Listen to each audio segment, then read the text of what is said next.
Señores, una de las ventajas que tiene el licenciado Amín Vázquez, que es candidato a diputado por el PRD en la circunscripción número 3, y que él es un candidato que va solo, no van aliados, tiene una ventaja, para mí la única, y es que los diputados en la última encuesta no los miden, solamente llegan a los senadores en algunos casos, no a todos.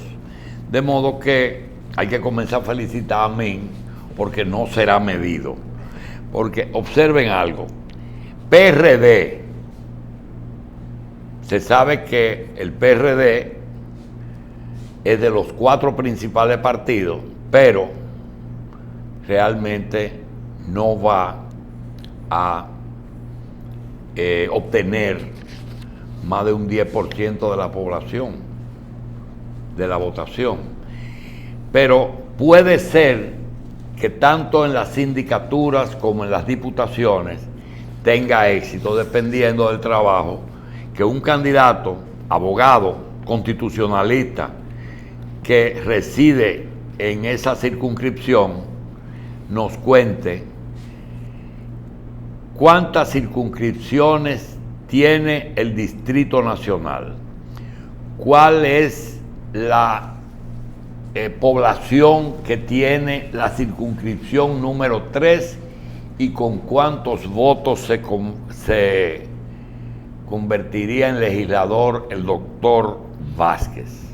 Adelante, tranquilo. Muy buenos días, don Julio Jacín, buenos días, Carlos, buenos días, Revista 110. El Distrito Nacional está dividido en 3 demarcaciones. La demarcación 1, que es la parte de aquí de Naco, del centro de la ciudad.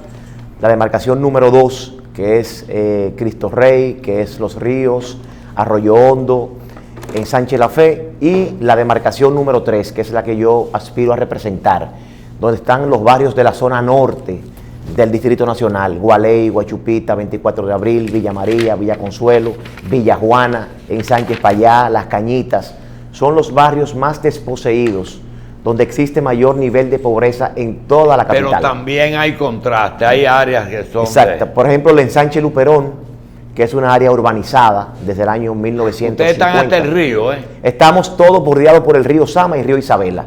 De hecho, hay un elemento... Y la Duarte es el otro. La Duarte también. Está la Pedro Livio Cedeño, está la Duarte. La Máximo Gómez es el límite de la demarcación número 3.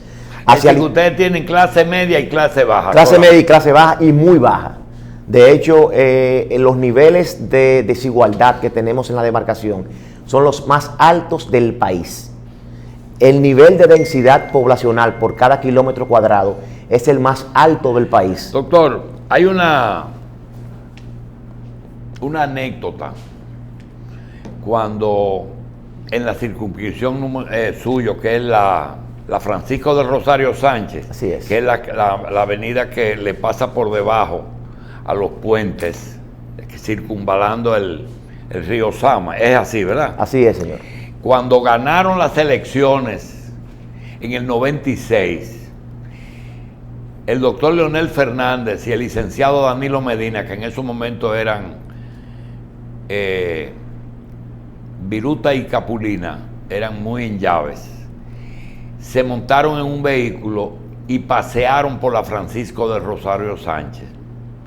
Y dice, qué contraste, nosotros que pertenecemos a esta clase, qué difícil se hace resolverle los problemas a todo el mundo. Aunque uno esté en ese momento, uno era presidente y el otro era secretario de la presidencia. Así es. Dice, qué difícil es complacer a todo el mundo. Y eso está intacto. Así es, pero hay un proyecto, don Julio, que es emblemático y sin quizás el más importante en materia social y comunitaria, que es el proyecto Domingo Sabio, que es un proyecto que viene a dignificar las llamadas 3G, Carlos, que es Guachupita, Gualey y Los Guandules. 4.000 familias van a ser dignificadas en los próximos años. Y es un proyecto que nosotros, como candidatos a diputados, estamos presionando de manera comunitaria, de manera social, para que ese proyecto sea expandido en toda la demarcación del río Sama y río Isabela. ¿Por qué? Porque 4.000 familias van a ser movidas socialmente, geográficamente, pero más de 15.000 van a permanecer en una condición lamentablemente irrelevante para la sociedad, y nosotros entendemos que el compromiso, que el desarrollo social, el desarrollo en sociedad debe ser mancomunado. Todas las fuerzas vivas de nuestra demarcación deben unar esfuerzos para que ese proyecto Domingo Sabio se siga expandiendo por toda nuestra demarcación. Bien, y precisamente la pregunta que le hacemos a la otra persona que te precedió en la entrevista, te la hacemos a ti también. En tu interacción con los que quieren que voten por esa propuesta, ¿cuál es la principal necesidad que notas o cuál es el principal reclamo que esperan de un representante? La principal necesidad que nosotros escuchamos es el tema del empleo. Y en esta parte, nuestra iniciativa legislativa, nuestra propuesta legislativa va de la mano del tema de la educación. ¿Por qué? La educación es el motor para sacar a las personas de la pobreza. Y en estos guetos de pobreza que tenemos nosotros ahí, ¿qué estamos abogando? Porque el 4% de la educación, que sin quizás es la conquista ciudadana más importante de los dominicanos en los últimos 50 años, tenía 2 etapas. La primera etapa era la construcción de la infraestructura física de los planteles escolares. Esa etapa ha sido resuelta de manera satisfactoria. Ahora viene la segunda etapa, la etapa del People First, de José Francisco Peña Gómez, de Bill Clinton, que es el rostro humano. ¿Qué estamos abogando nosotros? Que dentro de las funciones del legislador, en su artículo 93 de la Constitución, representar, fiscalizar y legislar, el artículo 93 nos manda como legisladores ¿a qué? A fiscalizar, a reorientar el gasto público. Ese 4% de la educación, ¿qué estamos abogando? Por convertir los centros de educación pública en nuestra demarcación en centros de innovación tecnológica. ¿Para qué? La deserción escolar, don Julio, es de un 62% en nuestra demarcación. Indica que de cada 10 jóvenes que ingresan al sistema educativo, 6 abandonan las aulas. ¿Qué abogamos nosotros? Que esos jóvenes que se quedan en tercero de bachillerato, en octavo curso, esos centros de innovación tecnológica les capaciten en oficios que le den capacidad para generar sus propios ingresos, técnicos en aires acondicionados, plomeros, el tema de la inteligencia artificial, las ciencias exactas, para poder dotarlos a ellos de un oficio para poder generar sus propios ingresos. ¿Y cómo le estamos abogando?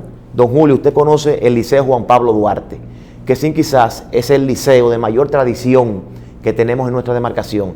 Estamos abogando por convertir el Liceo Juan Pablo Duarte en el Centro de Innovación Juan Pablo Duarte, para que esos jóvenes que son lamentablemente en ocasiones reo del microtráfico, reo de la delincuencia común, tengan una segunda oportunidad en sus vidas, para que esas niñas que tienen embarazos indeseados con 14, 15 años puedan reinsertarse en el sistema educativo nacional.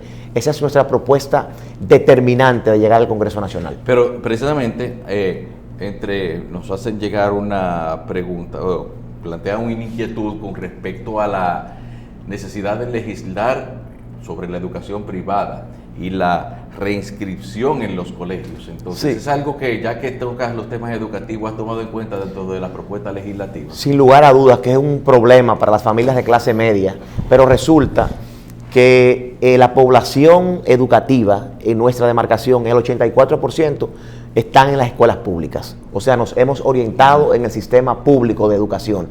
¿Por qué, don Julio? El joven que se hace para poder ensamblar una computadora, para reparar un inversor, le da la capacidad de generar sus propios ingresos. Eso le permitiría generar ingresos ¿para qué? Para poder profesionalizarse, que es lo más determinante. Porque esos jóvenes en las esquinas, lamentablemente, esos jóvenes en las casas, enclaustrados, ¿qué hacen? Son reos del microtráfico. Y por esa razón nosotros estamos abogando por la meritocracia. Un joven que esté en un liceo público y tenga un índice académico de 3.6, de 3.7, merece una beca del Estado Dominicano. ¿Para qué? Para generar cerebros, para que puedan crear riquezas en esos barrios. Bien, doctor, una buena participación en un programa de televisión o de radio. No es muy efectivo el contacto físico porque primero tiene que llevar la cara tapada, tiene que poner sus votantes y usted, es decir, no es cómodo. Está trabajando en un partido que no le otorga a sus candidatos suficiente ayuda económica porque no la tiene. Realmente, en esa circunscripción número 3, ¿cuántos habitantes tiene? Tenemos 396.000 habitantes. ¿Cuántos votantes? 276.000. ¿Cuántos diputados saca? 7 diputados, 7 escaños. ¿Con cuántos votos usted gana? El voto meta es 16.000 votos, que sería el concurso de los 7 candidatos. Ok. O sea que el más votado del partido tiene opción a ser legislador. Una pregunta. ¿Cuántos votos usted cree, cuántos diputados usted cree que saca el PRD en esa circunscripción? Nosotros aspiramos a 2 escaños. ¿Ah? A 2 escaños de 7. Aspiran. Sí, señor. ¿Por qué? En el proceso recién pasado, en el año 2016, nosotros obtuvimos 21.200 votos en la materia congresual, sí, que eso sí otorgaba a un legislador. Lo que pasa fue que los compañeros se fueron votaron en otras boletas y no nos dio el acceso a un legislador. Pero resulta que al momento la estructura partidaria, de la mano con una propuesta que conecta con sectores de lo más representativo que tienen esos barrios, don Julio y Carlos, que es el poder comunitario.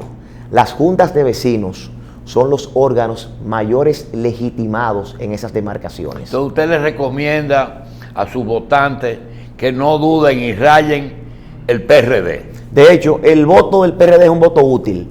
¿Por qué? Porque la conectividad que existe entre esos barrios de la zona norte, el liderazgo del partido y un liderazgo joven que viene creciendo, que se viene desarrollando, permite que ese voto del PRDista te pueda a ti generar un legislador. Si con el sistema actual ustedes obtienen 30.000 votos, que fue casi lo que obtuvieron la última vez, ¿sacan un diputado? Seguro que sí. El voto meta es 21.000.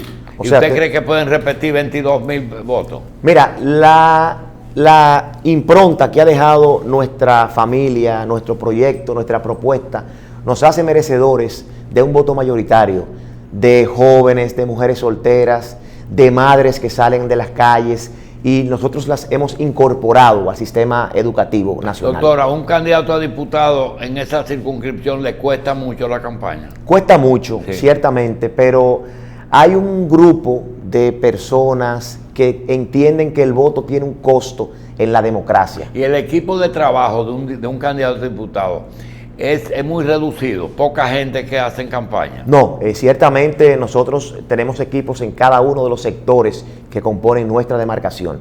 De hecho, los frentes de masa también, juventud, mujer. Para terminar, doctor, ¿cómo llegó a ser candidato? ¿Por convención, por dedo, por minoría?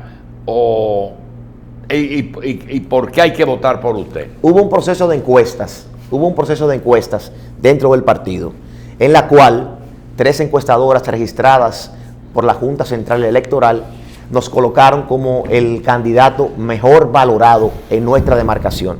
O sea que fue fruto del consenso de una encuesta que está avalado por la ley electoral. Bien. Respecto a por qué votar por Amin, sí, las mismas preocupaciones que tiene la madre soltera, el estudiante que sale a la universidad, el padre que está criando una familia de 5 o 6 hijos, que tiene la abuela, son las mismas preocupaciones que tiene Amin Vázquez.